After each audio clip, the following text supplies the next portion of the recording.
हम बाहर से आईनी है तो तोहनी के पानी दाना पूछे के चाहिए तो तोहनी का ई चाहिए ऊ चाहिए कैले बाड़ू सो। अच्छा रुकी रुकी हम पानी लेके आवतानी। ए जी हमार बड़ा दिन से घट गइल बा सामान, रउआ से कह नहीं की पावत, तनी लिया देना। अच्छा प्यार से तो ऐसे बोला तड़ू जा कि साला पूरा थकाने दूर हो गई। ए जी हाली पानी पी, पहले पानी पी तब ओकरा बाद बातचीत कल जाई। ए तूर तो हमेशा घटले रहेला, हम जब दिखला तब तू कहली ए जी हई लिया दी, ए जी हऊ लिया दी। अरे एक बार मंगा ले बाड़ू न, अब तनी हमरो के मंगा लेवे दा। हाँ हाँ खाली तोहरे सामान घटेला, हमारा सामान ना घटेला। ऐसन बा न, तनी चुप हो जा, बहुत बोलताड़ू।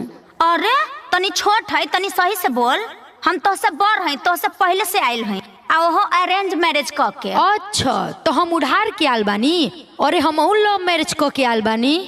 तरीके हमार तो जिंदगी नरक हो गइल बा। हाय जौन भर में फंस गई ना, एगो ऊध हो एगो माध हो।